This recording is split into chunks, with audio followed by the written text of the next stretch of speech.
Read this Tasbih for the forgiveness of your parents.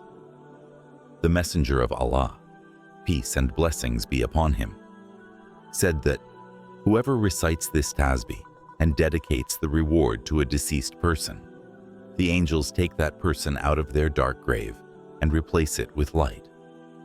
Dear viewers, every Muslim desires that their parents be forgiven in this world and the hereafter and attain high ranks with Allah. Serving one's parents and praying for them is a duty upon children.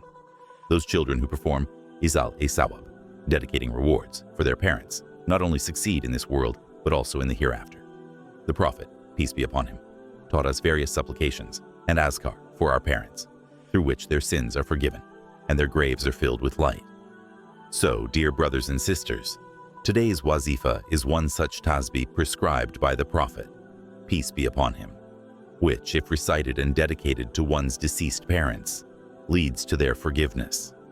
It is said that when someone recites this tasbih and sends the reward to their departed parents, the angels replace the darkness of the grave with light. The incident of Isra and Miraj, the Night Journey and Ascension. Hazrat Jibrahil, peace be upon him, brought the Burak to the Prophet, peace be upon him. When the Burak twitched its ears, Jibrahil said, "O Burak, stop. By Allah, no one more honorable than Muhammad, peace be upon him, has ever ridden you."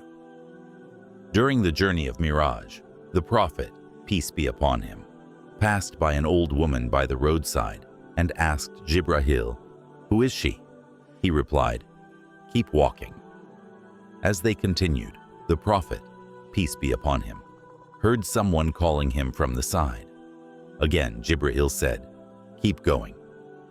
Then they encountered a creation of Allah, who greeted the Prophet with these words, "Assalamu alayka, ya awal, assalamu alayka, ya akhir, assalamu alayka, ya hashir." Jibril said, "O Messenger of Allah, respond to the salam." And the Prophet did so. This happened multiple times during the journey. Eventually, the Prophet reached Beit al-Maqdis.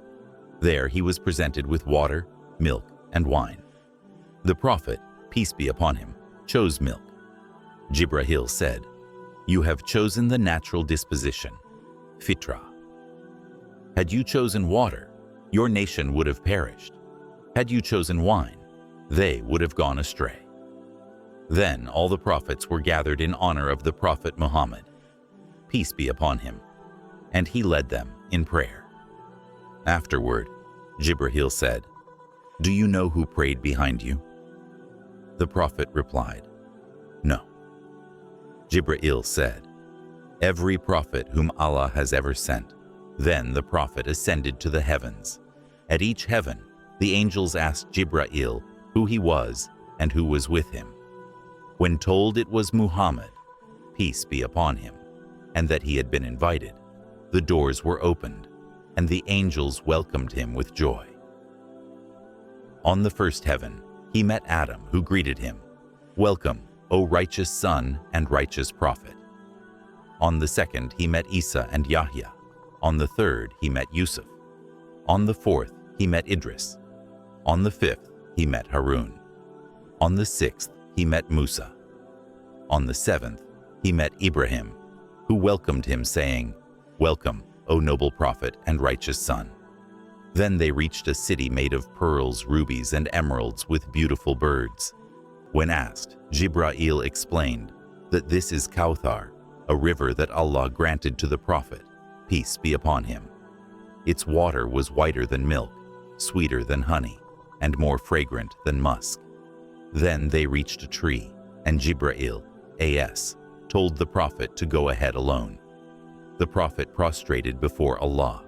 Allah spoke to him directly, saying, "O Muhammad, peace be upon you, I have made 50 prayers obligatory upon you and your ummah." The Prophet, peace be upon him, accepted and began descending. On the way down, he met Musa, A.S., who advised him to ask Allah for a reduction, saying, "Your ummah will not be able to bear 50 prayers." So, the Prophet, peace be upon him, returned and requested a reduction. Allah reduced it by 10.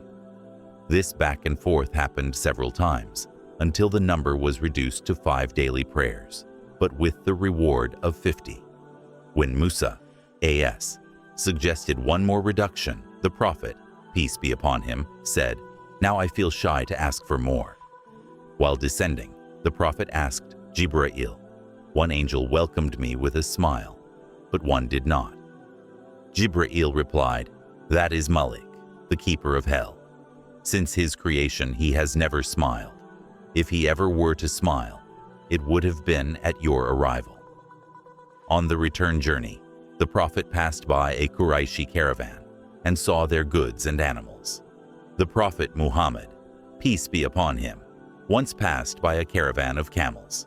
Upon seeing him, one of the camels began crying and stumbled, causing it to fall and break its leg.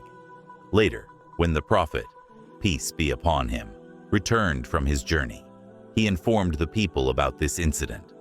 When the Quraysh heard of it, they rushed to Hazrat Abu Bakr Siddiq and said, "Have you heard what your companion claims? He says he traveled the distance of a month in just one night and returned by morning."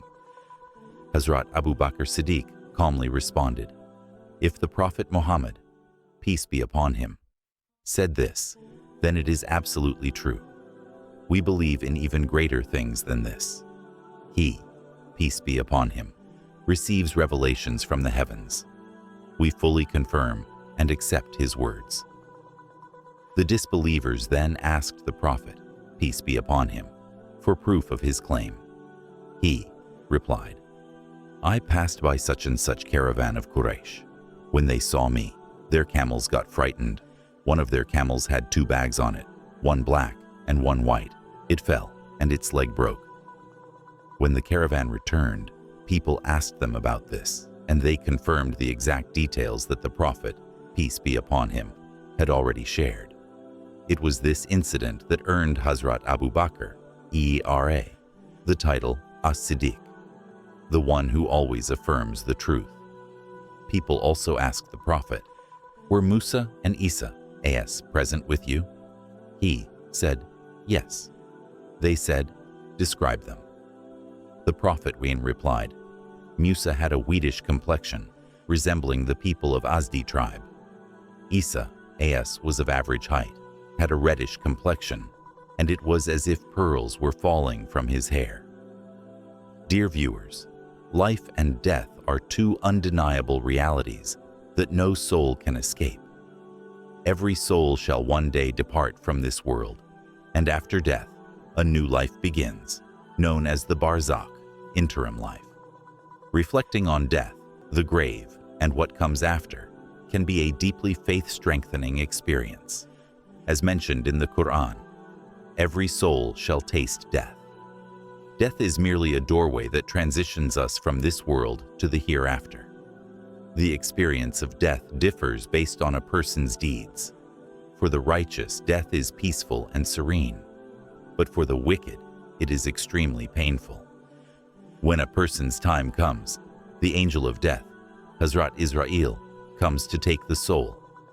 The pious are given glad tidings of paradise, while the sinful are warned of punishment. So dear brothers and sisters, today's spiritual practice, wazifa, is a powerful act of worship that brings forgiveness and light to the graves of our deceased parents. The Prophet Muhammad said, "Whoever recites this tasbih and sends its reward to their parents' graves are filled with divine light, and their sins are forgiven." This is because righteous children are an ongoing charity, or their parents. Every good deed they do, every act of remembrance they engage in, reaches their parents as reward. Dear viewers, this tasbih is extremely effective. There is no fixed time for reciting it. You can read it anytime, anywhere. You may recite it after any prayer. But there is one condition. You must be in a state of wudu, ritual purity. Before starting the tasbih, begin by sending salawat, durood, upon the Prophet Muhammad, peace be upon him. You may recite any version.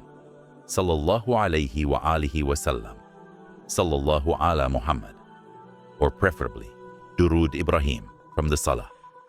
Allahumma salli ala Muhammad wa ala ali Muhammad, kama sallaita ala Ibrahim wa ala ali Ibrahim, innaka hamidun majid. Allahumma barik ala Muhammad wa ala ali Muhammad, kama barakta ala Ibrahim wa ala ali Ibrahim, innaka hamidun majid. After reciting the Durood, take a Tasbih, rosary of 100 beads. If you don't have one, count on your fingers with full sincerity and attention. Recite the following Tasbih 100 times. Astaghfirullah allazi la ilaha illa huwa, al-hayyul qayyum, wa atubu ilayh. I seek forgiveness from Allah, besides whom there is no God, the ever-living, the sustainer, and I turn to Him in repentance. Remember to recite it with complete conviction in Allah's mercy. As Allah says in a Hadith Qudsi, I treat my servant according to his expectations of me. Do not allow doubt or whispers, waswas, to distract you. Stick to the exact count, 100 times, as instructed. This is a priceless treasure, a practice that leads to success in this world and the hereafter. The Prophet said, whoever recites this 100 times after Jumu'ah, Friday prayer, Allah forgives 1,000 of his sins and 24,000 of his parents' sins. Because of this powerful wazifa, one's parents are forgiven, their graves are illuminated, their stages in the hereafter are eased. They are protected from the fire of hell. On the Day of Judgment, the reader is granted the shade of Allah's throne. They drink from the fountain of Kawthar. So, whether your parents are alive or have passed away, perform this wazifa to increase your own good deeds and earn them immense rewards. At the end, repeat the same amount of Durood Shareef as you recited in the beginning. Then, with heartfelt remorse, repent for your sins and make a special dua for your parents' forgiveness and elevation in rank. May Allah accept our efforts, grant us the strength to act upon what is good, and shower His mercy upon those whose parents have passed. May He raise their ranks and make their children a source of ongoing reward.